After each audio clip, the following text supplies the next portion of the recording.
છેલ્લે આપણે સ્વાધ્યાય 1.5 પૂરું કર્યું હતું. હવે આપણે બે ગણના યોગગણ અને છેદગણ પરના વ્યવહારિક કૂટ પ્રશ્નો, મતલબ કે બે ગણના યોગગણ અને છેદગણની કાઉન્ટિંગ ફોર્મ્યુલા વિશે આપણે ડિસ્કશન કરવાનું છે. હવે એ ચર્ચા કરીએ એમની પહેલાં આપણે એક નોટેશન આપણે ઉપયોગ કર્યું હતું. જો મને એ કોઈ ગણ બતાવતું હોય તો એન ઓફ એ આ શું બતાવે તો કે ગણ એમાં આવેલા સભ્યોની સંખ્યા, ગણ એમાં આવેલા સભ્યોની સંખ્યા દર્શાવશે. જસ્ટ અ સેકન્ડ, લાઇટ્સ ચાલુ કરી દઈએ.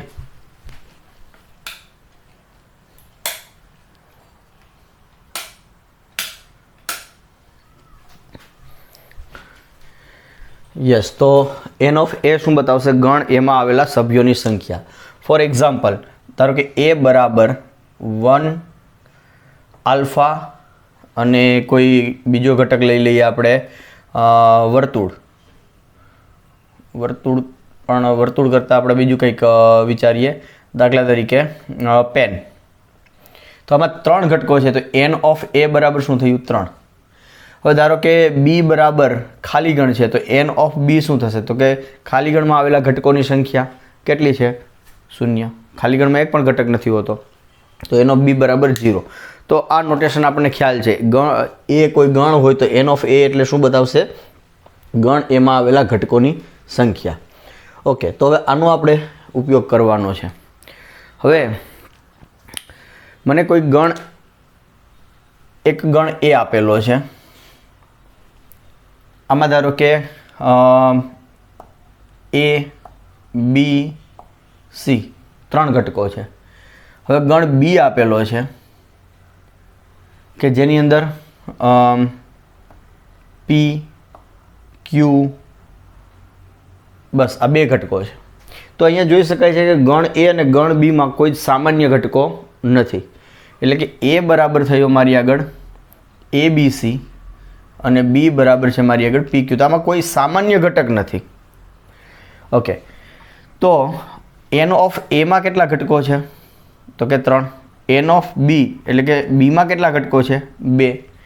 તો એ યોગ બી આ મને મળશે એ બી સી પી ક્યુ, એટલે કે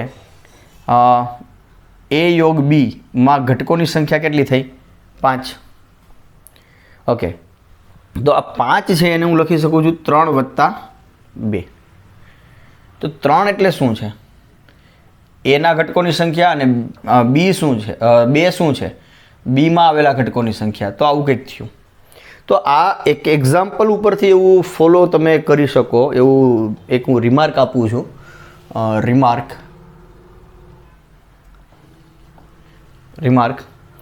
કે કોઈ પણ 2 ગણ આપેલા છે, સે એક્સ વાય એ બી વોટેવર, જે પણ કંઈ નામ આપવું એ આપી શકો. કે હવે આ 2 ગણની અંદર જો કોઈ સામાન્ય ઘટકો ન હોય તો એ બંનેના યોગ ગણમાં ઘટકોની સંખ્યા કેટલી થાય? તો કે પહેલા ગણમાં છે એટલા ઘટકોની સંખ્યા વત્તા બીજા ગણમાં છે એટલા ઘટકોની સંખ્યા. તો આપણે રિમાર્ક મૂકીએ છીએ. જો ગણ પહેલું, જો ગણ એ અને બી માટે એ છેદ બી બરાબર ખાલી ગણ, તો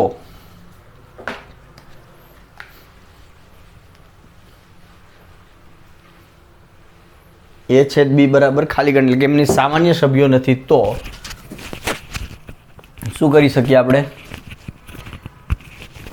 તો એ યોગ બીમાં ઘટકોની સંખ્યા બરાબર થશે એમાં ઘટકોની સંખ્યા પ્લસ બીમાં ઘટકોની સંખ્યા.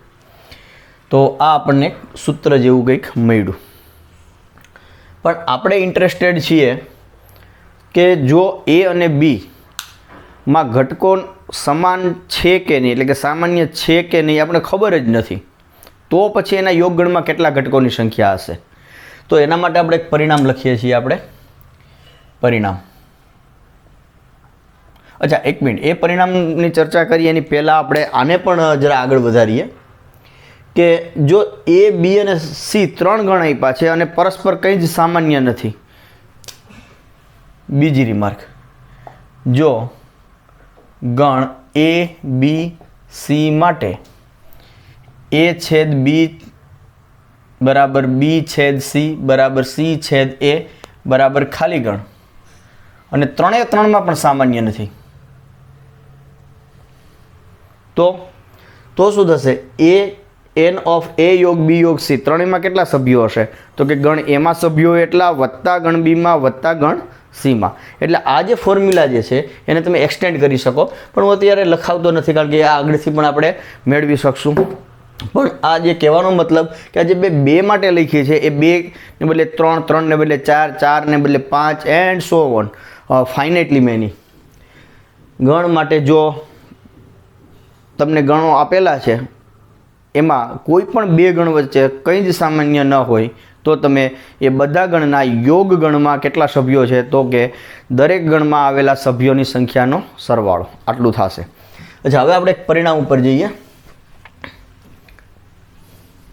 કે હવે સામાન્ય છે કે નહીં આપણને ખબર નથી, એટલે કે હવે આપણે એને પરિણામ સ્વરૂપમાં લખીએ. પરિણામ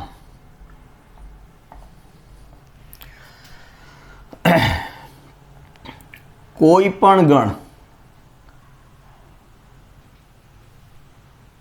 કોઈ પણ શાંત ગણો અથવા તો કોઈ પણ ગણ જ લખીએ, ચાલો ને, શાંત નહીં હશે તો પણ ચાલશે. કોઈ પણ ગણ A અને B માટે n ઓફ A યોગ B બરાબર શું થશે? n of A plus n of B minus n of A છેદ B. આ એનું એક સૂત્ર મળશે તમને આ મુજબનું. સો આને આપણે સાબિત કરીએ. સાબિતી તો કે ધારો કે A અને B કોઈ પણ ગણો છે તો આ તમને મળશે વેન આકૃતિ. વેન આકૃતિ તમે આવી બનાવી શકો કે આ સાર્વત્રિક ગણ છે, આ ગણ A છે અને આ ગણ B છે. તો આ જે ભાગ છે આ જે A યોગ B, A યોગ B શું છે? તો કે A યોગ B આ છે. આ જે ભાગ તમને મળશે આ A યોગ B દર્શાવે છે. તો એને તમે 3 ટુકડામાં વિભાજિત કરી શકાય. આ છે A માઇનસ B, આ જે વચ્ચેનો ભાગ દેખાય છે એ A છેદ B, અને આ ત્રીજો ભાગ છે એ છે B માઇનસ A. તો આ 3 ગણ તમને મળ્યા કે જે 3 ગણની વિશેષતા શું છે? તો કે A માઇનસ B અને A છેદ B વચ્ચે કંઈ સામાન્ય નથી, A છેદ B અને B માઇનસ A વચ્ચે સામાન્ય નથી, અને A માઇનસ B અને B માઇનસ A વચ્ચે પણ કંઈ સામાન્ય નથી. અને 3 એ 3ને તમે ભેગા કરશો એટલે કે 3 એ 3નો યોગ ગણ લેશો તો તમને A યોગ B મળી જાય છે. તો હું અહીંયા લખી શકું કે વેન આકૃતિ પરથી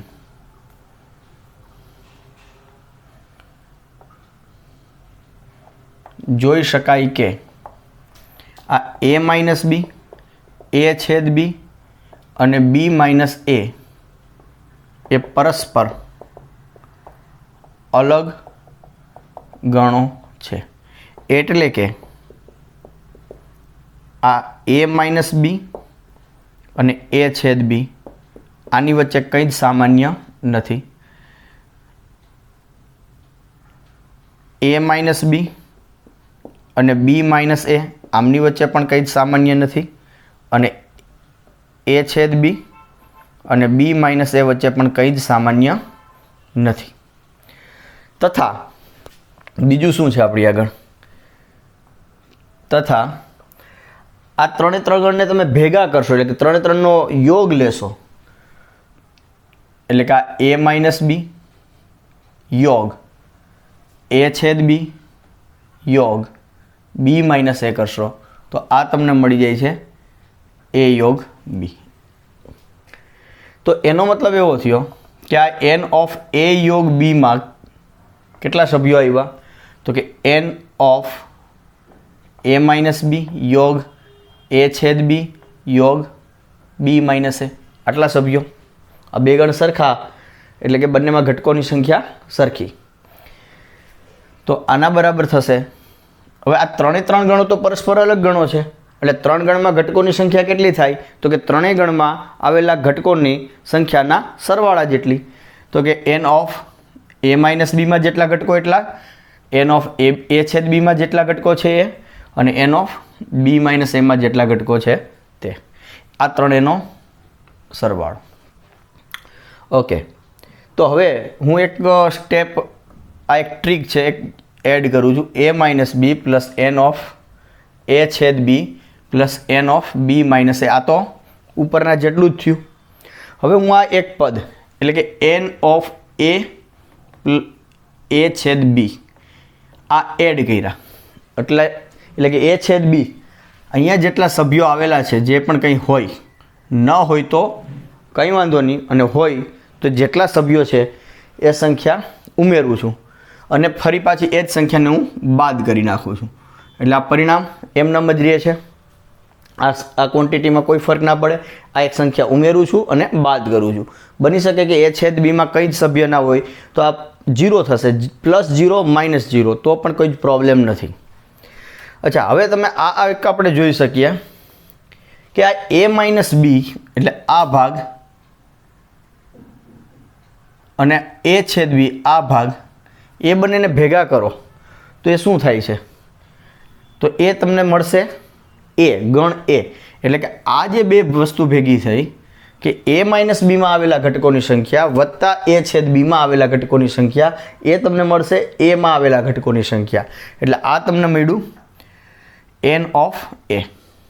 હવે તમને આ જે બે બીજા પદ છે n of b minus a plus n of a છેદ b, આ તમને આપશે b માં આવેલા ઘટકોની સંખ્યા, એટલે n of a plus n of b, અને માઇનસ n ઓફ a છેદ b હજુ એમ નામ રહી ગયા. તો આપણને આ સૂત્ર મળે છે n ઓફ a યોગ b બરાબર n of a plus n of b minus n of a છેદ b. તો આને આપણે કહીશું કાઉન્ટિંગ ફોર્મ્યુલા. ઇંગ્લિશમાં ને કહે છે કાઉન્ટિંગ ફોર્મ્યુલા. કે a યોગ b માં કેટલા સભ્યો છે? તો કે a માં હોય એટલા વત્તા b માં હોય એટલા. પણ અહીંયા શું થશે? a માં અને b માં આપણને ખબર નથી કોઈ સામાન્ય છે કે નહીં. એ ધારો કે a અને b માં અમુક સભ્ય સામાન્ય છે, બે સભ્ય એવા છે કે જે a માંય છે અને b માંય છે. તો જ્યારે a માં જેટલા સભ્યો છે એની ગણતરી કરશું ત્યારે એ બે સભ્યો ગણાઈ ગયા છે, અને b માં છે સભ્યોની સંખ્યા ગણતરી કરશું ત્યારે એમાં પણ એ ગણાઈ જાય છે. એટલે જે બે સામાન્ય સભ્યો હતા એ બંને વખતે ગણાય છે. પણ ખરેખર મારે જ્યારે કુલ સભ્યોની સંખ્યા ગણવી હોય તો એ બે વખત ના ચાલે, એને મારે એક જ વખત ગણવા જોઈએ સામાન્ય હોય એને. એટલે શું કર્યું કે ખરેખર સામાન્ય એટલે એ છેદ બીમાં આવેલા સભ્યો બે વખત ગણાઈ ગયા છે, તો મેં એને એક વખત બાદ કરી નાખ્યા. તો આનું તમે આવી રીતના એક અર્થઘટનના રૂપે પણ તમે આને જોઈ શકો. તો આપણને મળી a યોગ બીમાં કેટલા સભ્યો છે એમની ગણવા માટેની ફોર્મ્યુલા. અને આગળ મેં એક નોંધ તરીકે જે આપણે લખ્યું હતું કે a અને b પરસ્પર જો અલગ ગણો હોય, એટલે કે જો a છેદ b ખાલી ગણ હોય તો 0, એટલે આ 0 થઈ જશે. તો n of a plus n of b જેટલા જ સભ્યો રહેશે. તો એ જે આપણે રિમાર્ક લખી હતી એ આના ઉપરથી પણ ફોલો થાય છે. અચ્છા, હવે આવી જ ફોર્મ્યુલા આપણે ત્રણ ગણ આપેલા હોય a b અને c, તો એમાં સભ્યોની સંખ્યા ગણવા માટે આપણે જોઈએ. તો કોઈ પણ ગણ a b અને a b c માટે n ઓફ a યોગ b યોગ c શું થશે?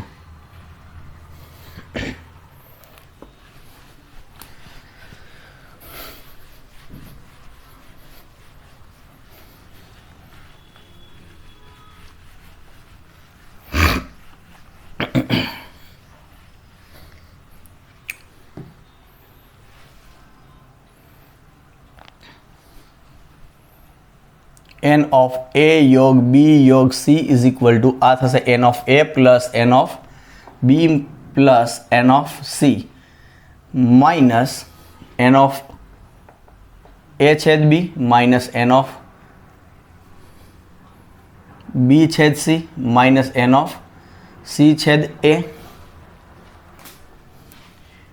પ્લસ n ઓફ a છેદ b છેદ c. ઓકે, સો આને આપણે સાબિત કરીએ. તો સાબિતી બહુ સિમ્પલ છે.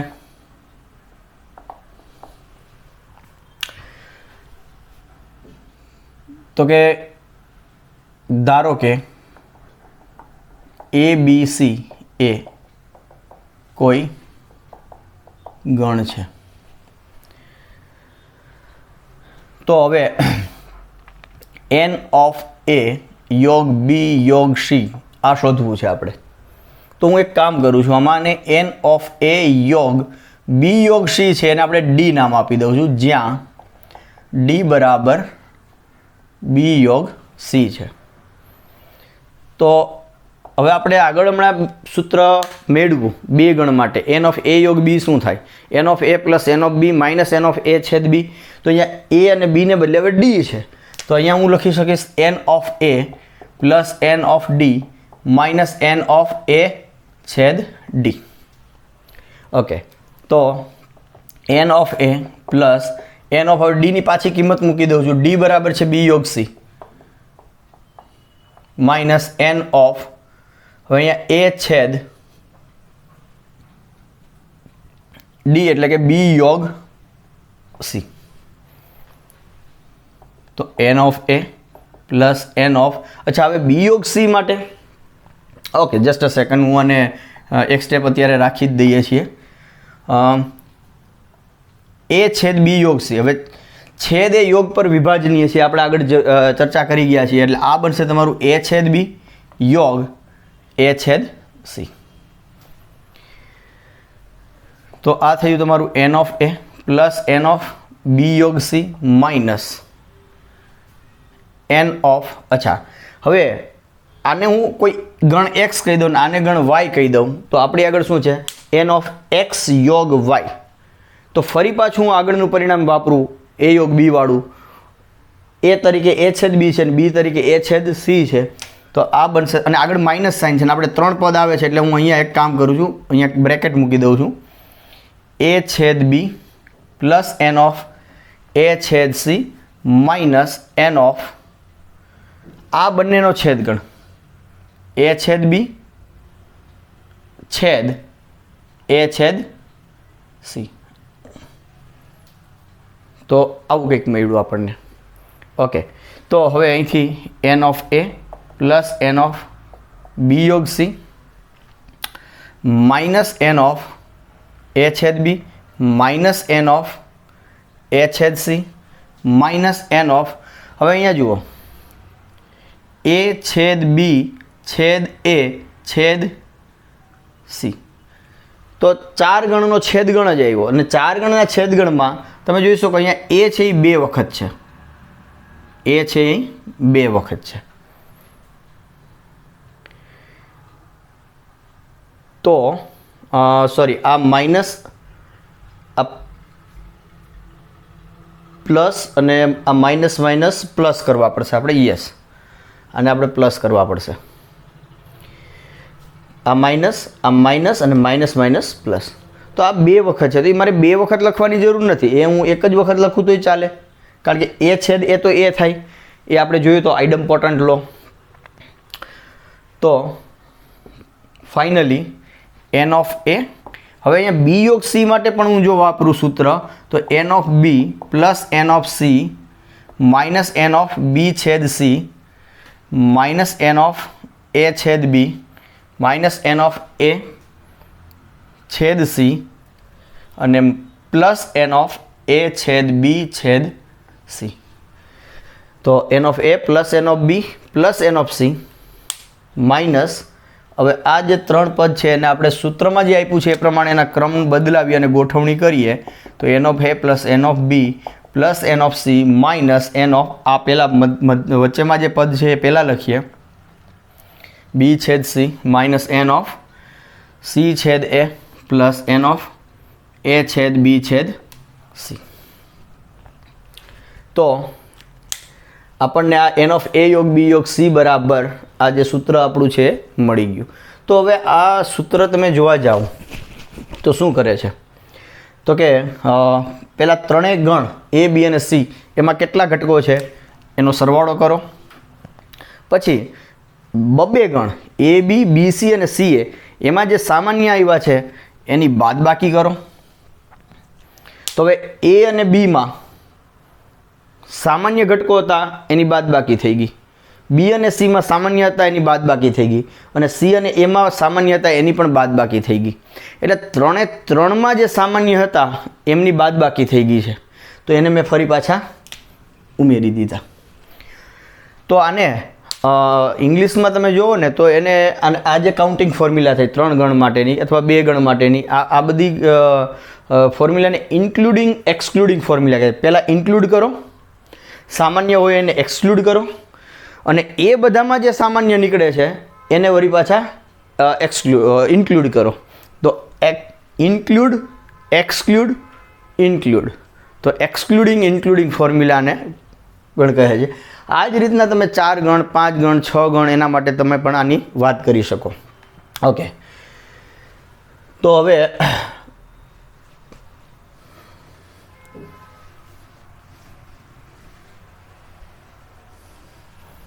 આપણે આનો યુઝ કરી અને થોડાક બીજા અમુક પરિણામોની ચર્ચા કરીએ અને પછી આના પરના એક્ઝામ્પલ્સ જોઈએ. તો આ આપણું હતું પરિણામ નંબર 2. હજુ એક આપણે પરિણામ જોઈએ.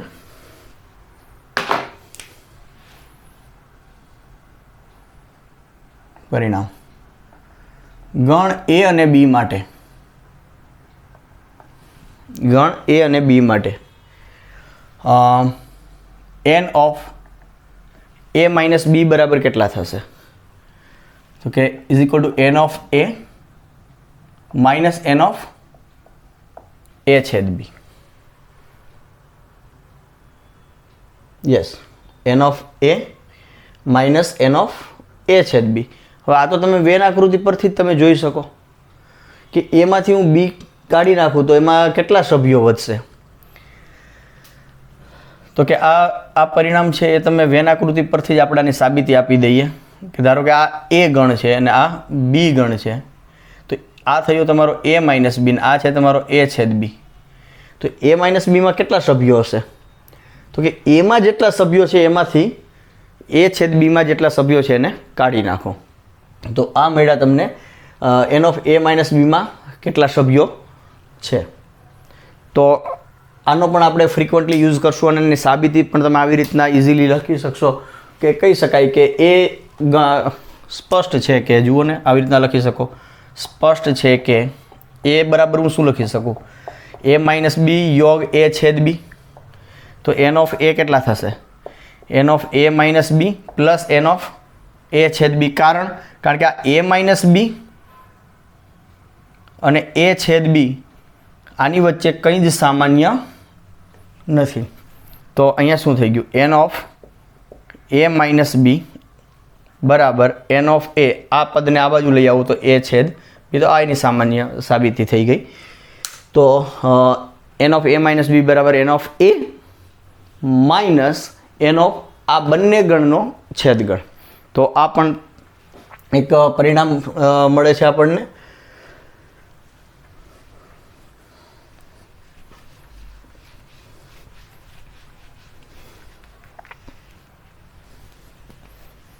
ઓકે, તો હવે આના પરના આપણે એક્ઝામ્પલ્સ પર જઈએ સીધા. તો સ્વાધ્યાય 1.6, સ્વાધ્યાય 1.6 એમાં કહે છે જો બે ગણ x અને y માટે, સ્વાધ્યાય 1.6 એક્ઝામ્પલ નંબર 1, જો બે ગણ x અને y માટે n ઓફ x બરાબર 17,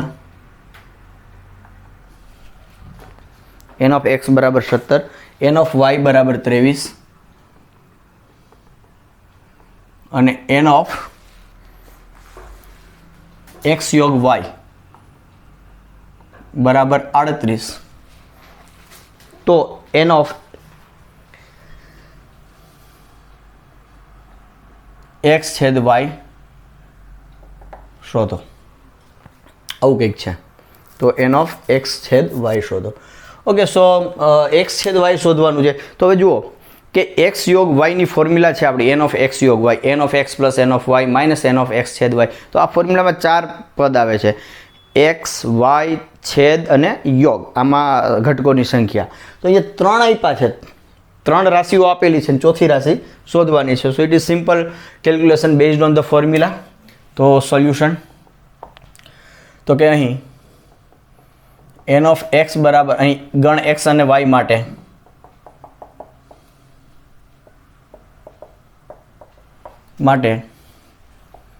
n ઓફ x બરાબર 17, n ઓફ y બરાબર 23 અને n ઓફ x યોગ y બરાબર 38 આપેલ છે. તો આપણે જાણીએ છીએ કે n ઓફ x યોગ y બરાબર થશે n of x plus n of y minus n of x intersection y. તો x યોગ y માં કેટલા ઘટકો છે? 38. x માં કેટલા ઘટકો? 17, 23 અને આ આપણે શોધવાના છે. તો તેથી આ n ઓફ x છેદ y શું થયા? 38, સોરી n ઓફ x છેદ y નું આ બાજુ લાવું છું તો આ થશે તમારા 30 ને 40 અને 38 છે આ બાજુ આવશે, માઇનસ થશે. તો આ n ઓફ x છેદ y થયા તમારા 2. તો છેદગણમાં 2 ઘટકો છે એવું કહી શકાય. ઓકે, હવે એક્ઝામ્પલ નંબર 2 જોઈએ. જો બે ગણ x અને y માટે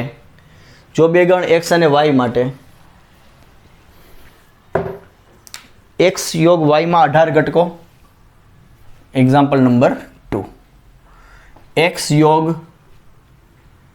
y માં 2 ઘટકો,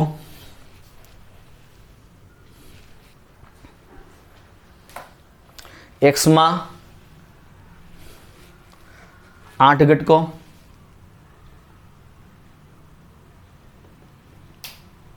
y માં 15 ઘટકો,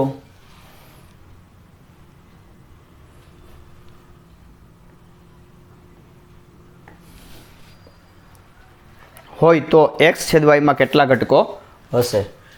ઘટકો હોય તો x છેદ y માં કેટલા ઘટકો હશે? આ આપણો પ્રશ્ન છે. તો અહીંયા શું આપ્યું છે? અહીં ગણ x અને y માટે x યોગ y માં 2 ઘટકો છે. એટલે આને થોડું શબ્દોમાં આપ્યું છે. x યોગ y માં 2 ઘટકો છે, x માં 8 ઘટકો છે અને y માં 15 ઘટકો છે, 15. તો હવે એને x છેદ y માં કેટલા, એટલે આ જ પ્રશ્ન કર્યો છે. ડેટા બદલાઈ ગયો છે, સૂત્ર તમારું આનું આ જ છે. તો આ શું થશે?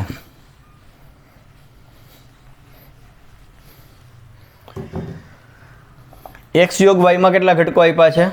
સોરી, આ કંઈક ભૂલું એવું લાગે છે. x યોગ y માં કેટલા ઘટકો છે? x યોગ y માં 18 ઘટકો છે. x યોગ y માં 2 ઘટકો નહીં, સોરી 18 આપ્યા છે. 18 એટલે આ થયા 18. તો અહીંયા શું થઈ ગયા? 18 બરાબર x માં કેટલા ઘટકો છે? 8, y માં ઘટકો આપ્યા છે 15 અને x છેદ y માં પૂછ્યા છે. ઓકે, તો આમાં x છેદ n ઓફ x છેદ y ને સૂત્રનો કરતા બનાવીએ. આ બાજુ આવે છે 18 ને 5 23 માઇનસ, સોરી 15 ને 8 23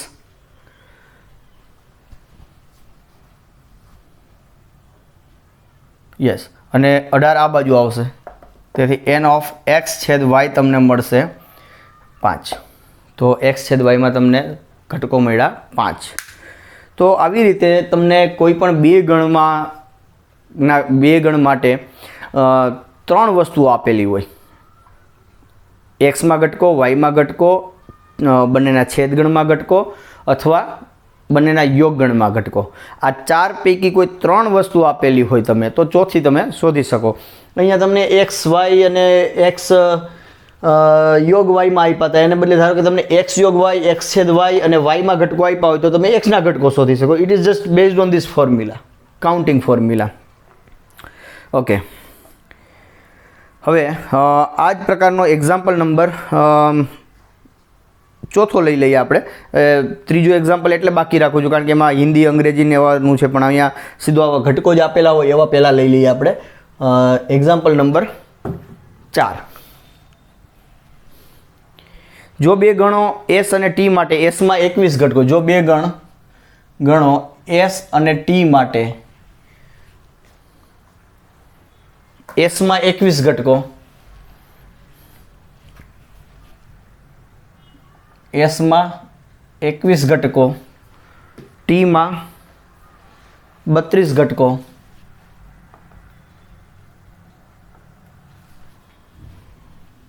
અને એસ છેદ ટીમાં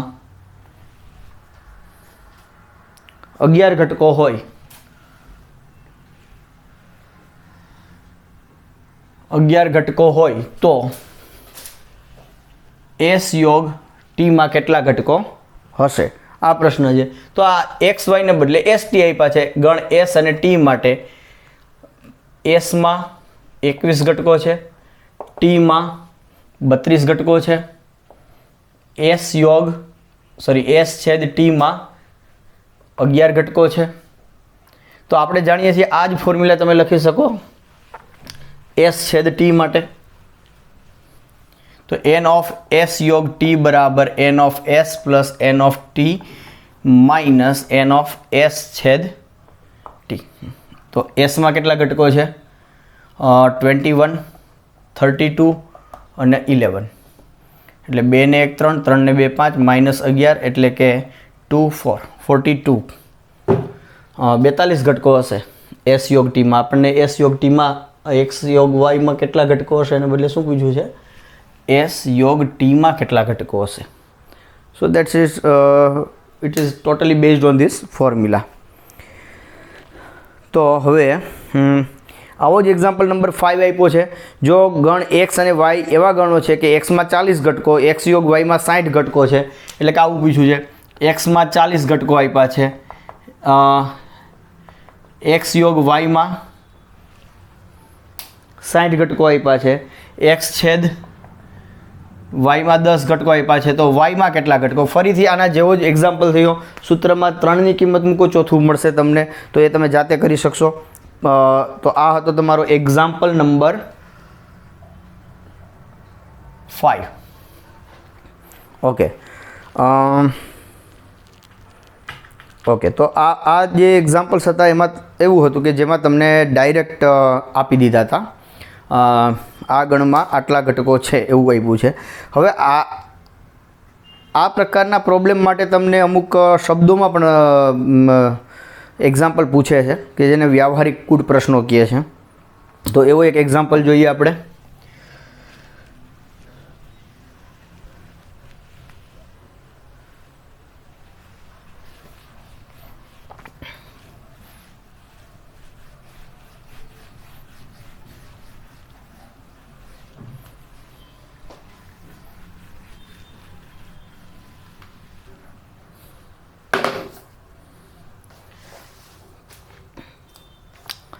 એ છે એક્ઝામ્પલ નંબર 3.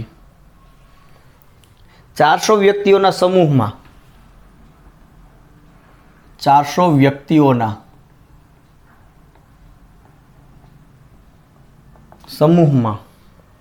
250 હિન્દી બોલે છે.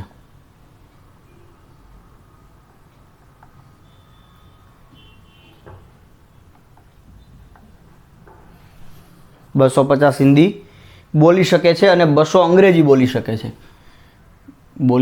છે અને 200 અંગ્રેજી બોલી શકે છે.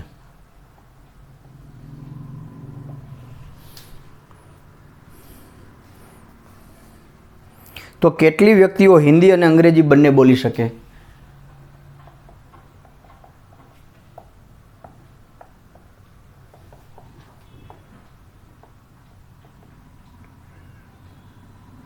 કેટલી વ્યક્તિઓ હિન્દી અને અંગ્રેજી બંને બોલી શકે?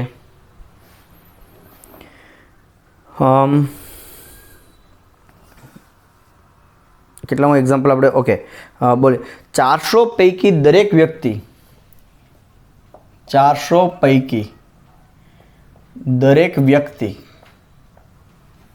ઓછામાં ઓછી એક ભાષા બોલી શકે છે.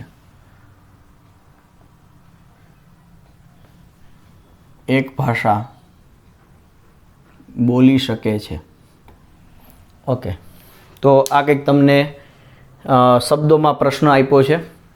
તો આને જરા સમજીએ શું કહેવા માગે છે કે 400 વ્યક્તિઓના સમૂહમાં 250 હિન્દી બોલી શકે છે અને 200 અંગ્રેજી બોલી શકે છે. તો કેટલી વ્યક્તિઓ હિન્દી અને અંગ્રેજી બંને બોલી શકે?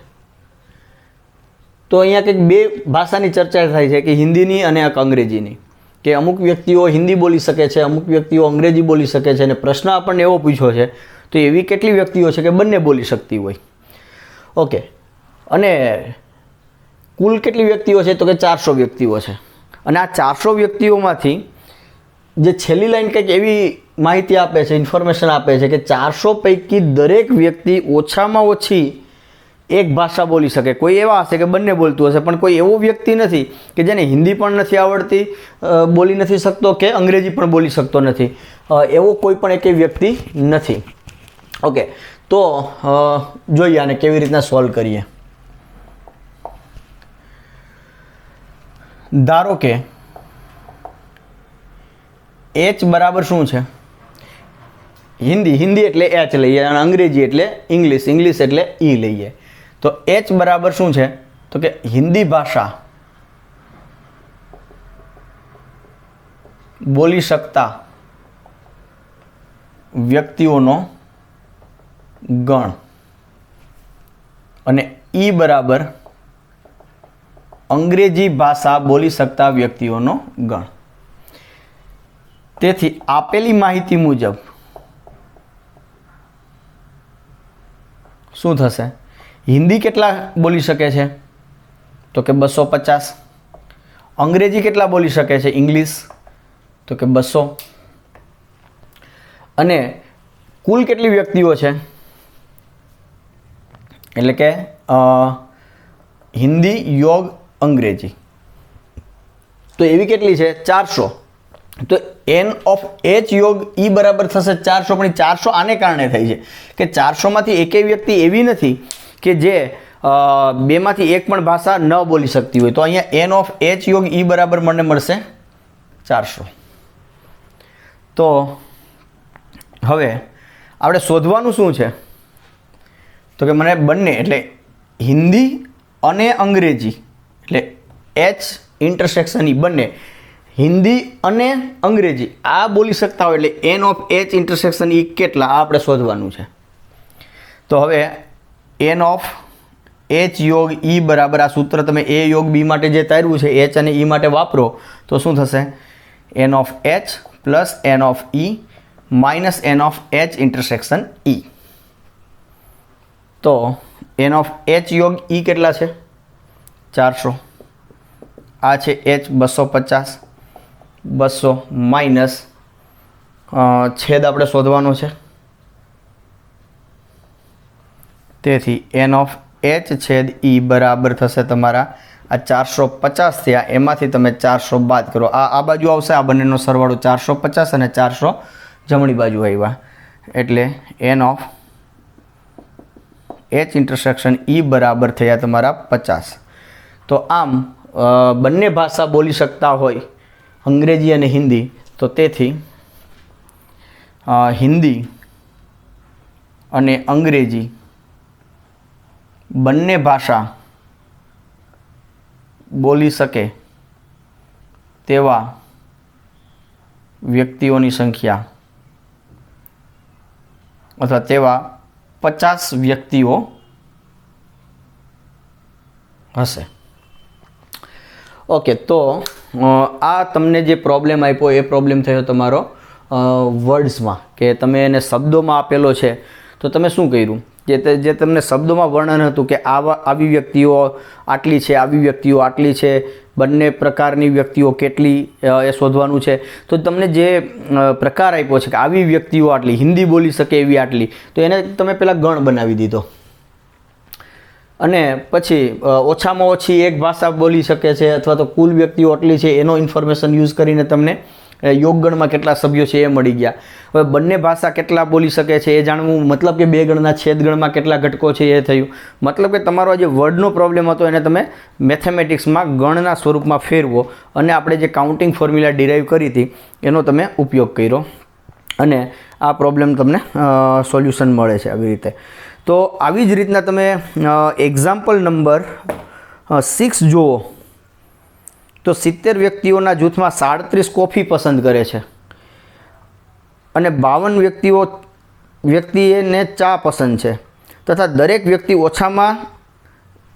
વ્યક્તિ આ બે પીણામાંથી ઓછામાં ઓછું એક પીણું પસંદ કરે છે તો કેટલી વ્યક્તિઓ ચા અને કોફી બંને પસંદ કરે? તો જુઓ અહીંયા અંગ્રેજી અને હિન્દી ભાષાને બદલે ચા અને કોફી આવી ગયા. મૂળ પ્રશ્ન તો એનો એ જ છે, આંકડા બદલાણા છે. અહીંયા 400 વ્યક્તિનો સમૂહ હતો. આમાં એક્ઝામ્પલ નંબર 6ની વાત કરું છું, સ્વાધ્યાય 1.6 એમાં 70 વ્યક્તિના સમૂહમાં ચલો અહીંયા ચા અને કોફી.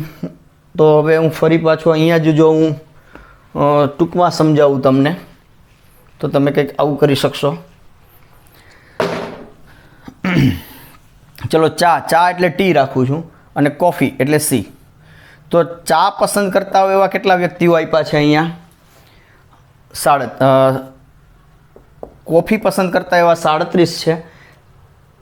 ચા પસંદ કરતા હોય એવા 52 વ્યક્તિ છે તથા દરેક વ્યક્તિને આ બે પીણામાંથી ઓછામાં ઓછું એક પીણું તો પસંદ જ છે. એટલે કે એન ઓફ ચા અથવા કોફી, ટી ઓર કોફી, ઓછામાં ઓછું એટલે 70. કુલ વ્યક્તિઓ 70 છે અને દરેક વ્યક્તિને ઓછામાં ઓછું એક પીણું તો પસંદ છે જ. એટલે કોઈકને ચા ગમે છે, કોઈકને કોફી ગમે છે અને અમુક એવા હશે કે જેને બંને ગમતું હોય. તો બંને ગમતું હોય એવા કેટલા છે? આ તમારો પ્રશ્ન છે. તો અહીંયા એચ અને ઈને બદલે ટી અને સી થઈ ગયો અને આ જ પ્રમાણે તમે કરી શકો. So this is what your example number 6. આ છઠ્ઠો એક્ઝામ્પલ છે. તો આ છઠ્ઠો એક્ઝામ્પલ તમારે જાતે કરવાનું છે. લખાણ કેમ લખવું એ આનો યુઝ કરી આમાં જોઈ અને એ પ્રમાણે જ તમે ચા કોફી હિન્દી અંગ્રેજીને બદલે ચા કોફીનું ને એવું ચેન્જ કરી અને જાતે તમે કરી શકશો. પછી 8મો એક્ઝામ્પલ છે, એક સમિતિમાં અચ્છા ઓકે ચલો 8મો 7મો અને 8મો એટલે આપણે 1 થી 6 એક્ઝામ્પલ કહી રહ્યા એવું કહી શકાય. અહીંયા સ્વાધ્યાય 1.6ના 7મો અને 8મો બે એક્ઝામ્પલ બાકી છે. એ હવે આપણે તમે જાતે કરવાનો ટ્રાય કરજો અને ઉદાહરણ નંબર 23, 24, 25, 26, 27. તો આ જે ઉદાહરણો આપેલા છે એ પણ તમે જાતે કરવાનો ટ્રાય કરો. એ ગણેલા જ છે એમાં અને થઈ શકે એવા છે. So you try your self. અને નેક્સ્ટ લેક્ચરમાં આપણે પ્રકીર્ણ ઉદાહરણો અને પ્રકીર્ણ સ્વાધ્યાય તરફ આગળ વધશું અને જેમાં આપણે અહીંયા જે અત્યાર સુધીના એક્ઝામ્પલમાં આપણે બે ગણના જ કૂટ પ્રશ્નો અથવા બે ગણના જ પ્રશ્નોને જોયો. એમાં આપણે 3 ગણ પણ આપણે જોઈશું અને 3થી આગળના વધારે ગણ હોય તો પણ આપણે આ જ પ્રમાણે ચર્ચા કરી શકાય. એ વધારે એક્ઝામ્પલ્સ આપણે પછી જોઈશું અને અત્યારે આપણે આ લેક્ચર પૂરો કરીએ છીએ. Thank you.